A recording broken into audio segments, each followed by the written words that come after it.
If you're thinking about buying a house in Ireland, then this information is very important. Yes, important enough for a dramatic camera angle change.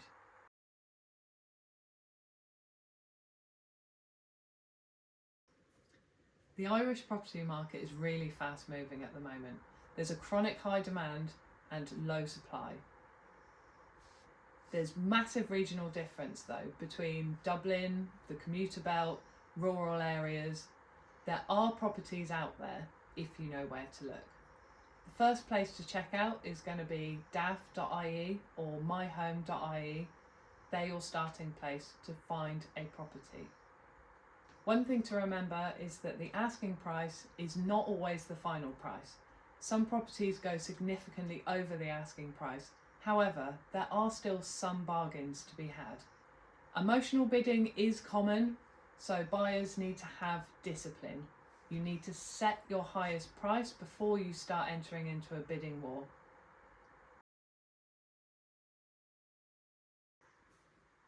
Estate agents in Ireland are often called auctioneers, even if there's no auction involved in the entire process. However, these estate agents or auctioneers work only for the seller. This differs from some practices in other countries, so just be aware of that. Building a good relationship between you and the estate agent can pay dividends. There's no chain culture like there is in the UK. Many properties are often sold as standalone, so there's no risk of property chains collapsing. As most sales are standalone, that also means that sellers aren't locked in until very late in the process. Solicitors handle the conveyancing, but timelines can vary. There can be a lot of delays due to title problems, boundary issues, missing paperwork, and slow responses between solicitors. There's no standardised process, so it's worth finding yourself a really good solicitor who you can trust and have open communication with. Also, between you and the estate agent and the seller, verbal agreements mean very little.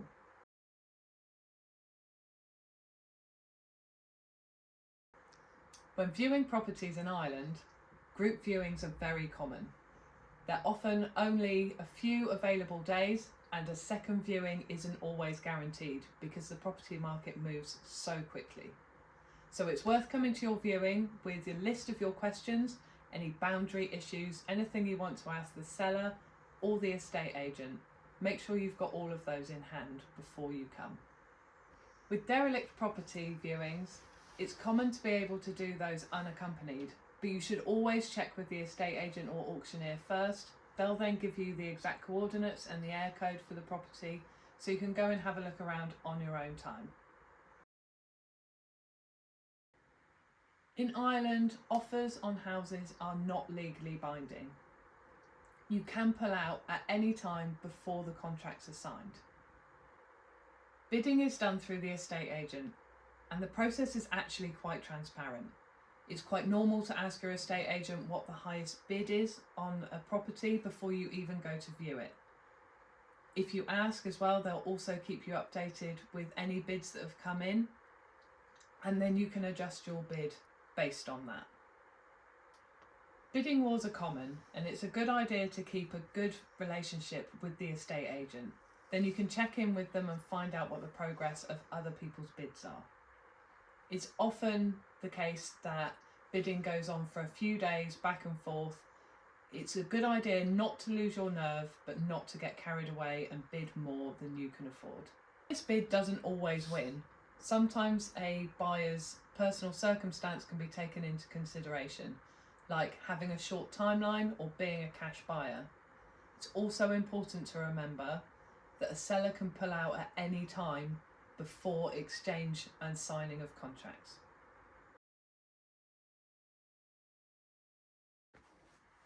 When buying at auction, the legal pack must be reviewed before bidding. It's a really good idea to get a solicitor to review this legal pack. That can cost money on a house that you might not necessarily end up with a successful bid on. When you're buying at auction, there is an admin fee to pay and a minimum deposit that you must put down before the bidding date.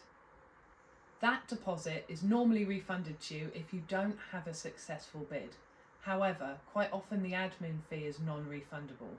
So if you enter an auction, you may be out of pocket if you come away without a successful bid. There are very short completion times on auction buying. So once you've had a successful bid, you will have to put down the minimum deposit with the balance following shortly after. Auction buying is best suited to experienced buyers. However, if you do have a really good solicitor, you can be successful even without the experience. You're only legally committed to a sale once the contracts are signed. Up until then, gazumping and gazundering are both common practices. Gazumping and gazundering in Ireland are legal.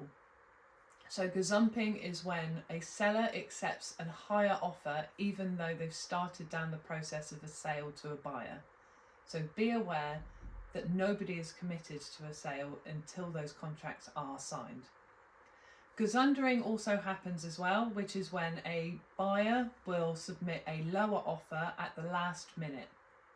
This is sometimes for genuine reasons, like a survey has come back and they've found some issues that they then want to renegotiate on. It can also be because the sale has taken a very long time to complete and the market has changed in that time. It can also be done for more morally ambiguous reasons, like somebody trying to be opportunistic. The booking deposit is not a legal commitment. It is a statement of intent, but either party can still walk away from the sale up until the point when the contracts are signed. This is different in auction properties, where your initial deposit can be lost if you decide not to proceed with the sale.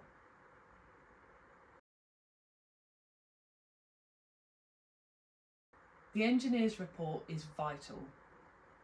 It's advisable on all properties, but most properties that require a mortgage, you will need to get one for your mortgage company.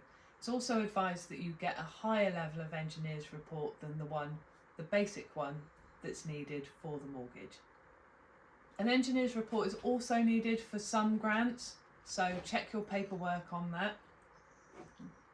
The report covers structure, damp, roof, services, and they can be really useful in answering any of your questions that you've got on the property. It's especially important for older and rural properties where there can be some issues with boundaries and with services. You may also be able to use the findings to renegotiate if it comes up with any major issues.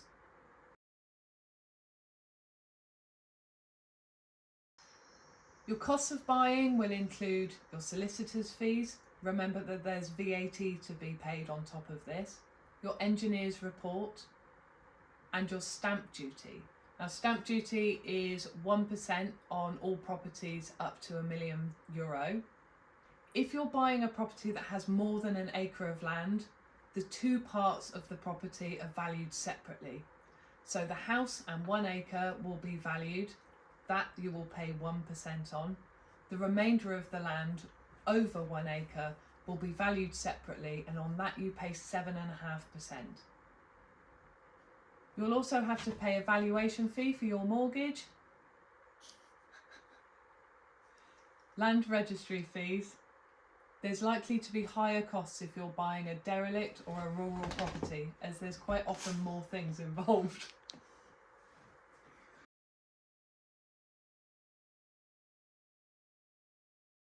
Non-residents can get Irish mortgages. They are harder to come by. They quite often require a much higher deposit and sometimes have a higher interest rate.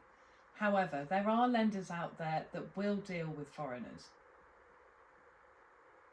There's quite often more paperwork and longer timelines for foreign mortgages. There's also currency and tax considerations.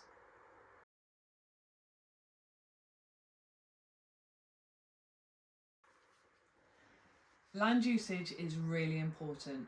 How the land that you're buying is categorised makes a big difference. Malou knows. We've had issues with this in our property search as well, that we've looked at property that has been categorised as something other than residential. Now this has caused us a lot of heartache and a lot of issues, so it's always worth looking into. Land can generally be categorised in one of three ways. It's either residential, agricultural or commercial.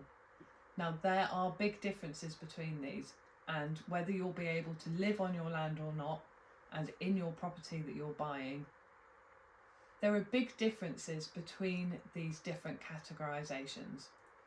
It can be very difficult to move property from, say, commercial to residential or agricultural to residential. So it's worth speaking to your solicitor in quite a lot of detail if you're looking at a property that isn't necessarily registered as residential already. If a property or a parcel of land is advertised as a site, it doesn't necessarily mean that this comes with planning permission. So beware, it doesn't mean that you can automatically build or live on this property. Always check the folio and the zoning maps for extra information.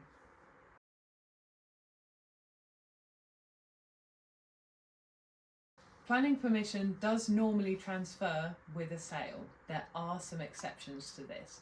So if you're thinking about buying a plot of land that already has planning permission and you plan to build your own home, it's worth checking in to see if this exemption applies to you. Some planning permission is granted because of local need. If you are buying a property and you don't fit the criteria for this, then planning permission would have to be reapplied for. The same thing applies to rural one-off planning permission as well. Expired planning permission is not valid, so it's always worth checking your dates. Most planning permission only lasts for about 5 years. So if you're looking at buying a plot of land that has planning permission, it's worth checking to see when those plans were submitted and when they were approved. This can make a huge difference to whether you'll be able to use your land for its intended use. Remember that retention planning is not always guaranteed, so if you're buying a property that has buildings on it that don't necessarily have planning permission in place, you can't guarantee that you'll be able to keep those. So it's worth getting your solicitor to check out what the deal is with those before you go ahead and go through with a sale. There are, however, some works that don't need planning. There's a form called a Section 5 form, which for €80 you can submit to your local planning officer. They'll be able to review this, have a look at what you either plan to do or what has been done to the property beforehand, and they'll be able to let you know if what's been done is exempt from planning permission. For example, some extensions can be exempt from planning permission if they're under 40 square metres and they meet other criteria.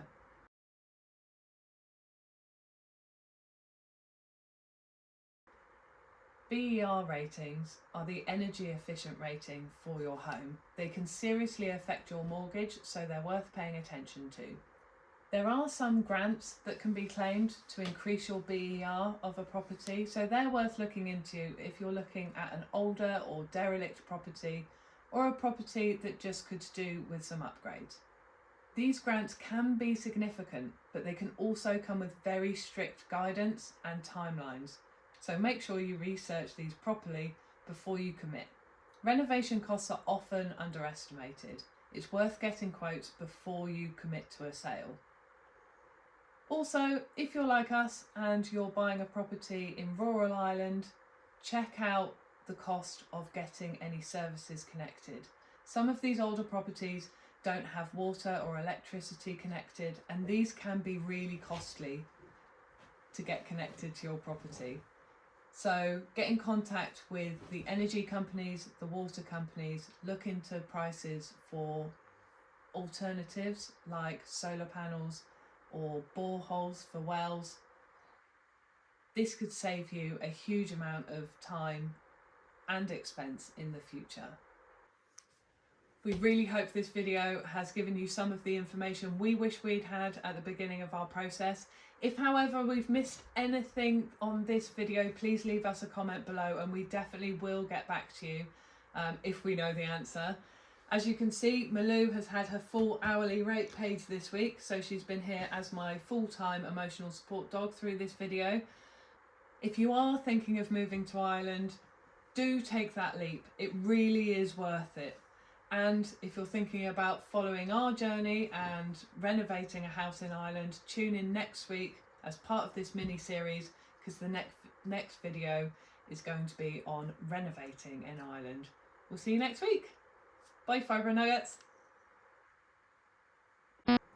Doing. Tuzuka. Tuzuka. Tuzuka. She's my emotional support dog. There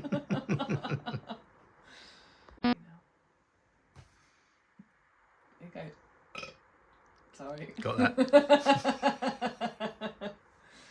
Right. I'm so professional. Bidding wars are common.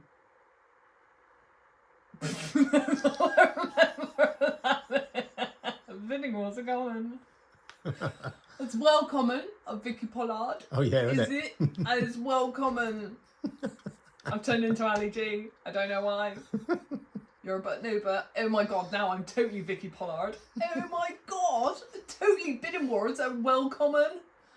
Right, okay, let's go. Oh my god, I'm just going to do the rest of it in this voice. I don't even care anymore.